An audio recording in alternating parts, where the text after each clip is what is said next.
Hey everybody, this is Rydo and we are back to AER Memories of Old. It's been a couple of days since I last played, so typically games sometimes have problems with being left paused. This is a kind of weird example of that where I have to move the mouse over the characters in the pause screen before the controller works again. And let's just hope that audio will change. It took us way too long to get to this sanctuary, this first temple,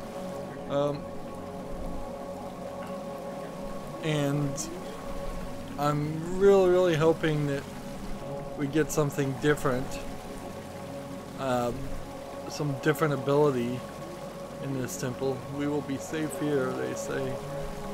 See, it feels like these temples clearly weren't safe for as little as people seem to survive, and I guess that's Kara. This is probably not a great game to take a break on, considering how short it allegedly is, according to howlongtobeat.com, which is where I got the 3-hour mark. Nice. And by the way, I did find out that this is a Unity game, which is not super surprising. Which probably means that most of what we are seeing is Unity pre-bought assets of some sort. Which doesn't make this a Unity asset flip game, but it certainly hurts the visuals of this game in particular, because even though it is clearly trying to be pretty unique looking, it still has that low polygon feel that honestly I don't think I've ever seen a game with low polygon 3D models that looked good. Let's see. There's a lot of people that seem to be pretty spry and a lot of people that seem to not be pretty spry. And we again cannot transform in this area, which that would have been a nice goal to have, frankly, is you can fly out of these areas at certain points. But then I guess if you can fly, then you probably could skip everything that they're doing here, which is the platforming. But we're not really getting a lot of backstory here. We're just seeing these ghosts.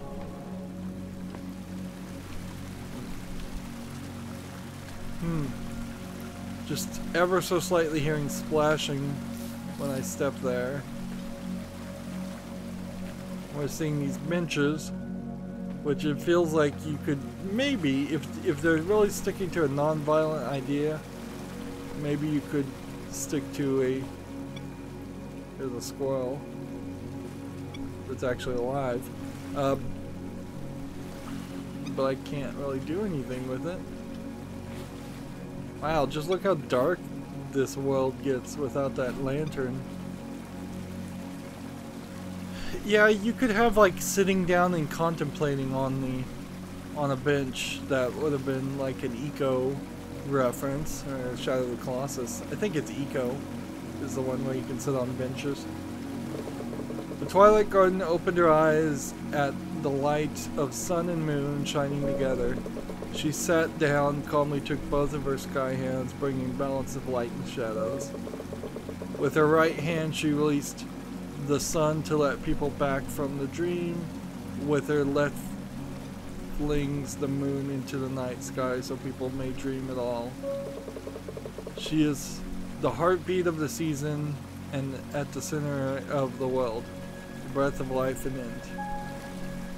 Now, is the Sky Guardian the same female character that made the creator? Or is this a new female character? Or is this just the general idea that all of these are being mistranslated pretty badly by this character, or have been just mistranslated over the years, and what was once a single connected story has now become this collection of stories that are somewhat similar but not quite connected.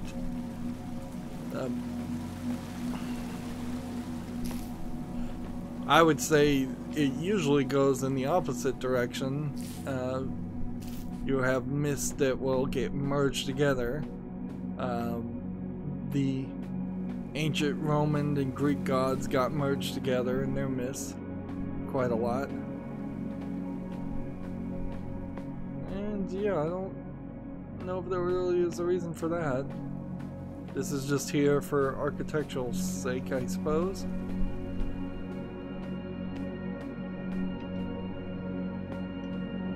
And you have such a floating jump that it's really not feasible to jump on the switches.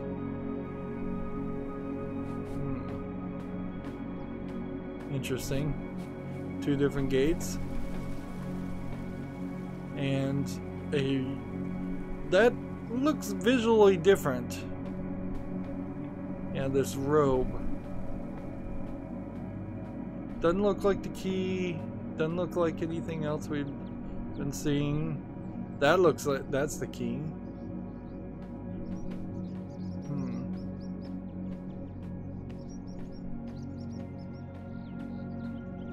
Now, you probably could stretch this game out a little bit if you had to go to each temple to get like a different version of reality. So walking like through this gate might make a shadow universe appear, and then you'd have to go to the temple to change back to the regular universe. That's, I suppose, one of the ways you see. Clearly there's something I'm supposed to be able to do to light this, but I don't have that ability yet. But I honestly doubt that's really what's going to happen here. I think everything is going to be painfully straightforward and annoyingly simple.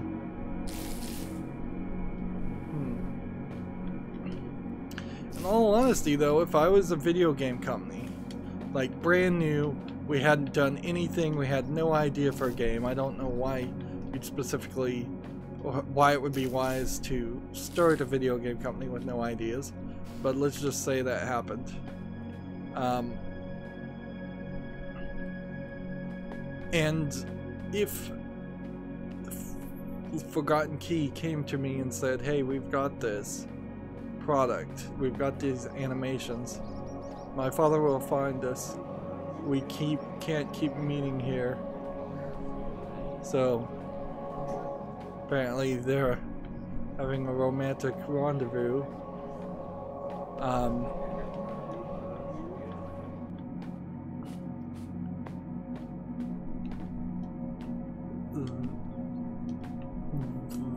I don't know if I could buy the visual assets here and the base game and do anything with it. Like, I suppose it would probably save me several years of development to get to this point, but this feels particularly lacking in a action gameplay mechanic, and it seems like it's particularly lacking in any kind of consistent story, which are two main things that are in any Zelda game. Is you have the sword, shield, slingshot, boomerang, bombs. You know, if you give it half a thought, and if you've ever played any Legend of Zelda game before in your life, you kind of know what's expected. And the story, to be fair, of a Zelda game is the exact same story as from the very first game. It's always Zelda's in trouble, needs your help, and you're fighting Ganondorf, or somebody similar. Let's see, I don't know. See, this is the weirdness, is that it seems like this keeps turning you in different directions.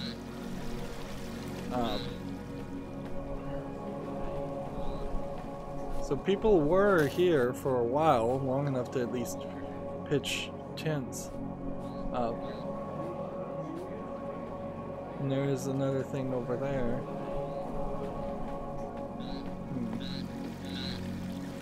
I guess we're gonna go further down that direction. And possibly further down that direction. This is a different kind of tablet. So before we hit that tablet, let's come over here and see what we're missing. Apparently nothing. It's just a person sitting on the edge. It looks like this temple is bigger and is going to connect in central circles.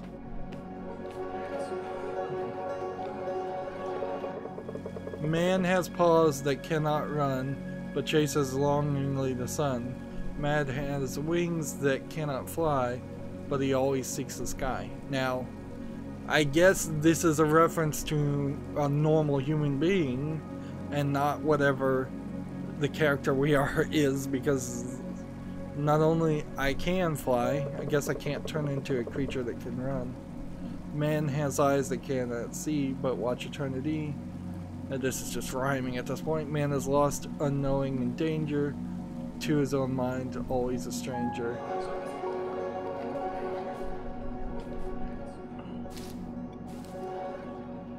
I guess the phrase that I would describe this as is pseudo-intellectual. Or a pseudo-intellectualism. Just, it seems very much like it's a case of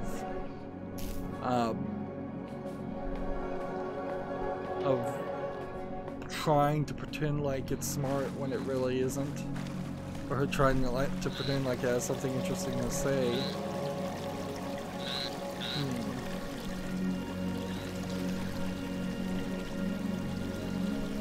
I guess we'll just go down first.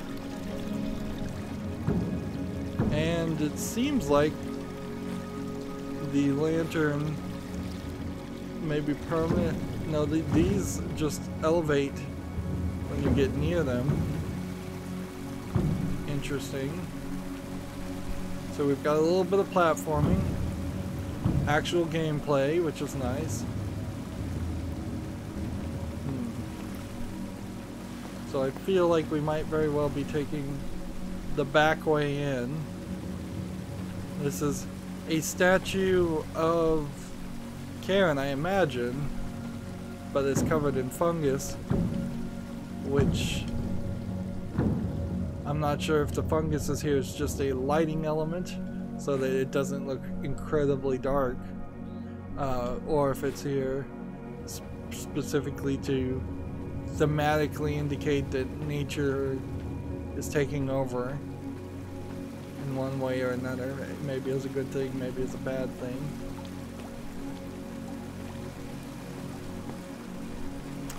Still feel pretty lost.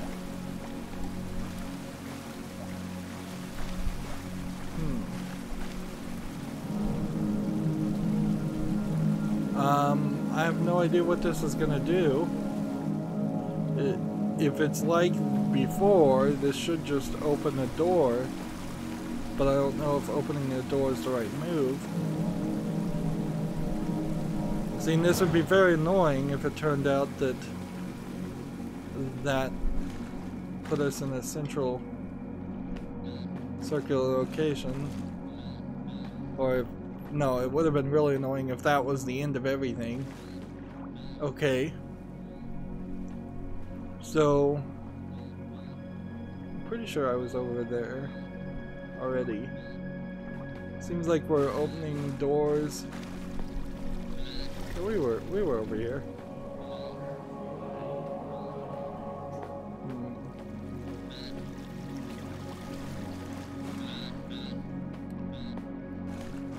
So it feels like they've designed this where you have to go everywhere and do everything, and we're gonna just slowly gain height. Oops. Is there a way back up? if I jump on this rock. Yes, platforming does not strike me very much like it's intentional platforming as much as it is just me manipulating the geometry on some kind of randomly placed items. Yeah, it seems like the other path would have probably drained out through that part.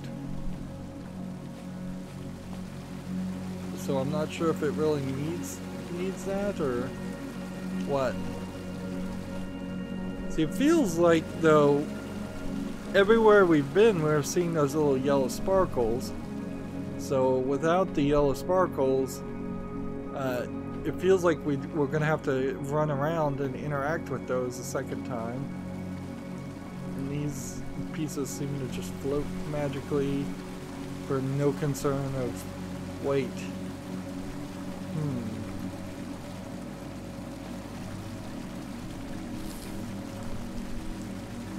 Okay, well, we can get back here. Let's just jump down here.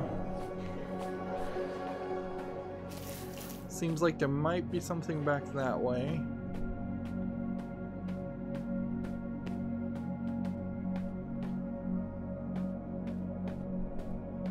Let's pull out our lantern. I lost that at some point. It's a moon.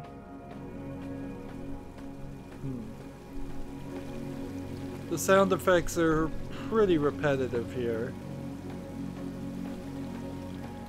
Seems like it's the same walking sound effect, the same water sound effect.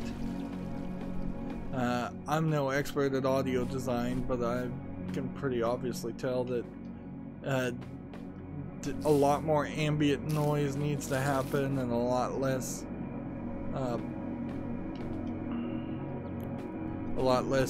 repetitive sound effects.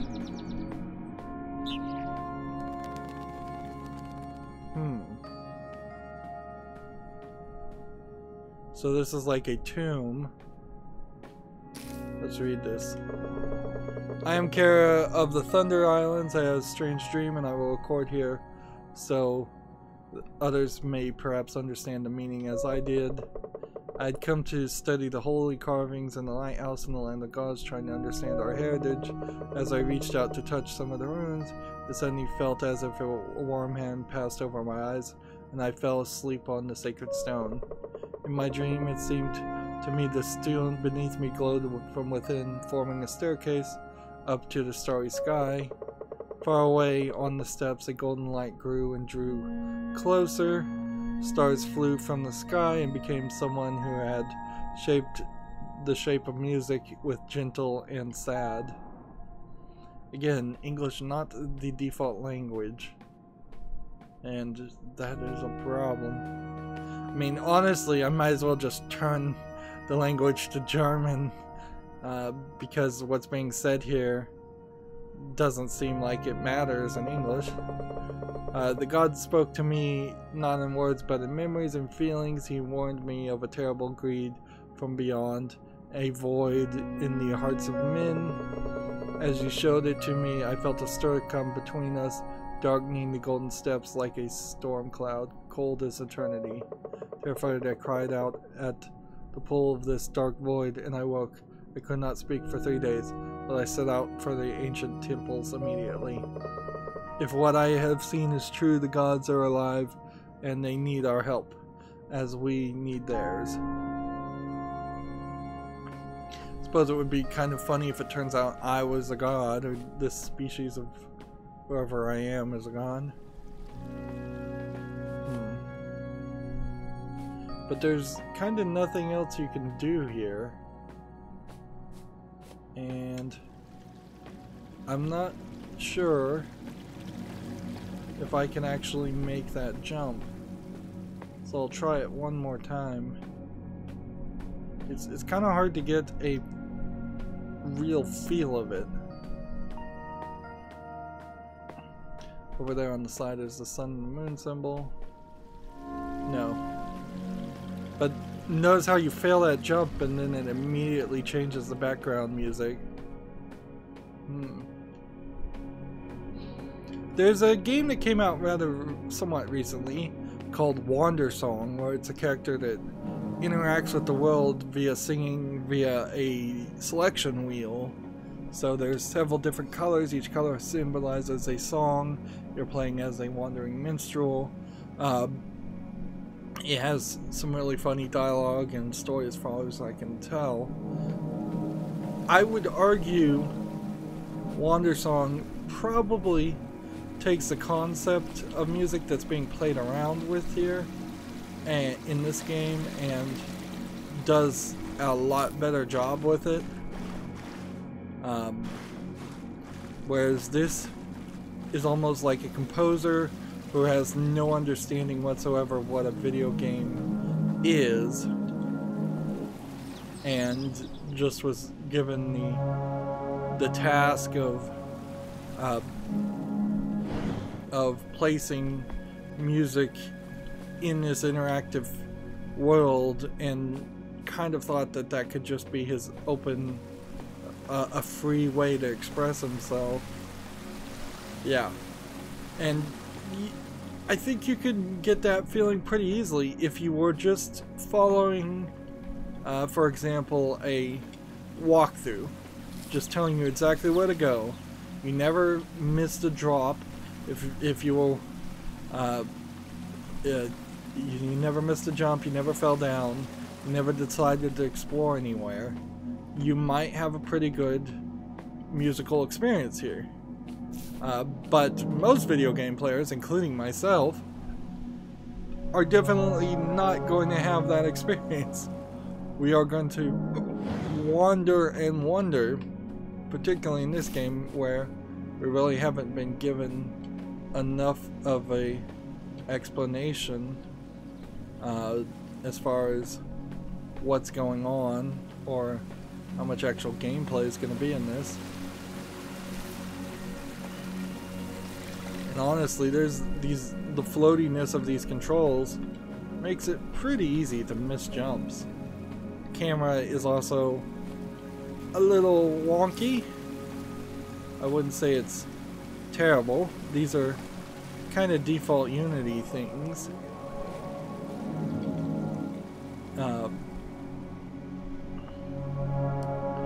But yeah, that is certainly something that where the QA comes in a lot more than most players realize is specific places, domes and spheres of influence that you'll walk into where the game will specifically change how the camera works. Like, this is a great example.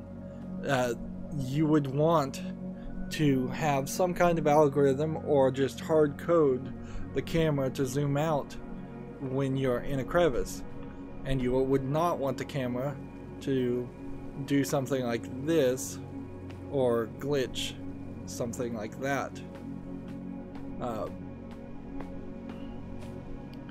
So you would theoretically, or at least try to, so you're supposed to try to make that jump and fail, and then you're supposed to jump over here, go through that, and then around this way.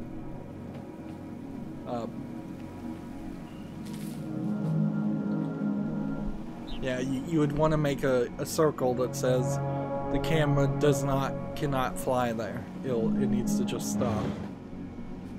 And for most modern games, the camera is basically the equivalent of a human being. Here we have somebody who fell to their death, it looks like. There's a lot of crevices in this. A lot of waterfalls, a lot of crevices. It kind of speaks to a lack of just creativity.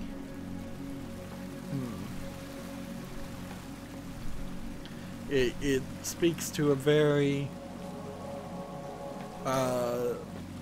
monotone universe.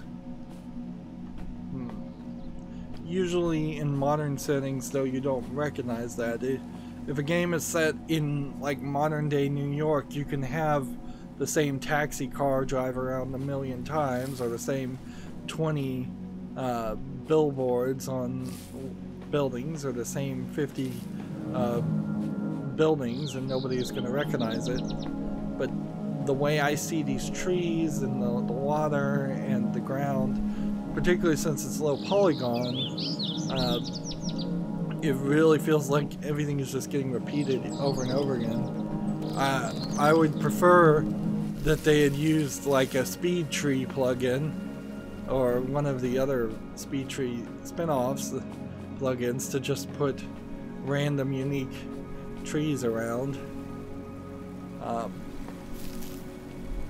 Unless this is a game like The Witness, where every single thing is placed very specifically for some secret puzzle reason. But I don't think that's what this is.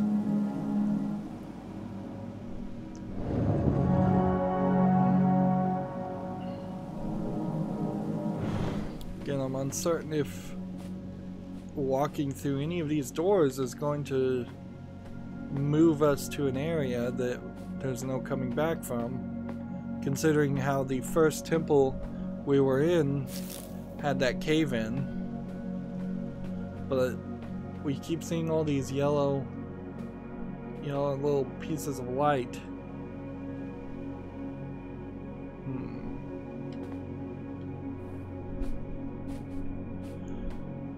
It would be a small nitpick, but a nitpick I think worth mentioning, that it is rather ridiculous that somebody would go on a pilgrimage to a sacred site. There'd be really no caretakers there that permanently watch over that sacred site, and you could just take what would be the equivalent of a holy relic in the form of the lighthouse, the lantern, and nobody complain about that and say, well, no, you shouldn't have that, you're just a young child on a pilgrimage.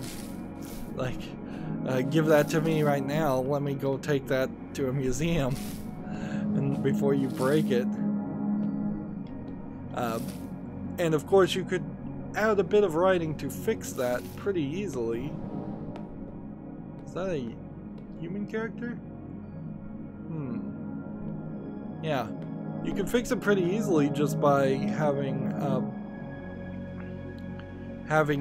it become impossible for other people to touch the lantern, so the old man could try to touch the lantern and it could burn him or something.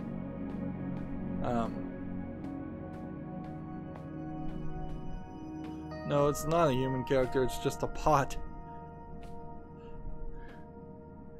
Yeah. That's funny. From a distance, that looked like just a woman in a dress. So there's another way that we've got to go. And I guess I have to jump around to get to that.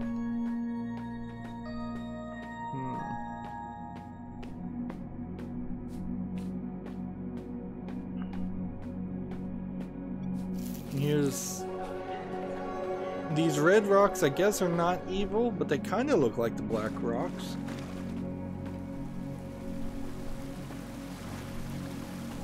I'm not a huge fan of games that make you take split paths and make a decision. Maybe that is just a inherent inability personally of me to make decisions in video games, but it is also my OCD-ness and wanting to do everything. Here we go.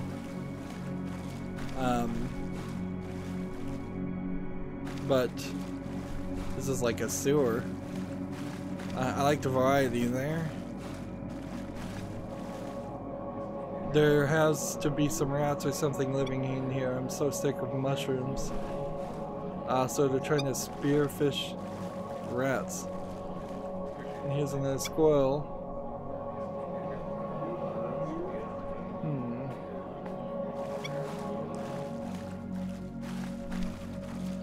Again, I wonder if I'm getting achievements just by getting a certain distance from those characters. So weird that this game would have achievements anyways. But I suppose people figured that that would have been a way to sell games, at least in the beginning of development of this time frame. At this point, particularly on PC, Steam achievements don't mean anything, and it's about a mixed bag between the consoles, whether anybody cares about achievements or trophies, anything like that. I know I certainly was obsessed with them for quite a long time, and got, I believe, over 65,000 of them on the Xbox 360, but once I went to PC, oh man, I gave up on them, and honestly, I think I lost the password to log into that account, so long gone is that profile.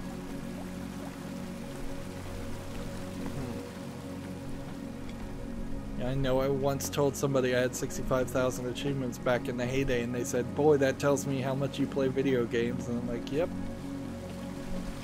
Should have been recording and streaming on YouTube many years earlier than I started."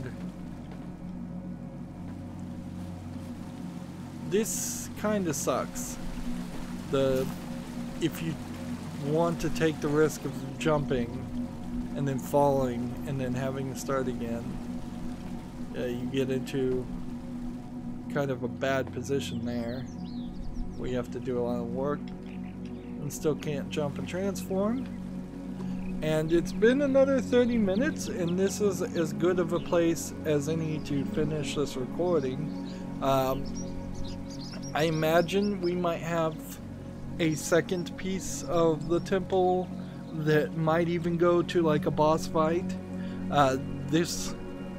For this game to have a boss fight, though, it would have to have some kind of gameplay mechanic, so at best it's probably going to be some kind of light puzzle boss fight concept. Probably not even really fighting a living creature. Otherwise, we're just going to do another puzzle where we find switches, and that'll be that. Anyways, that's going to be it for this recording. As always, I ask you to like, share, subscribe, comment, and watch every second of my videos. If you want to further follow me on any social media sites, there's a bunch of links down below. And if you want to support me even further, there's a link to Patreon, or you can friend me on Steam and gift me a game off my wishlist. Thank you for watching. Have a good evening.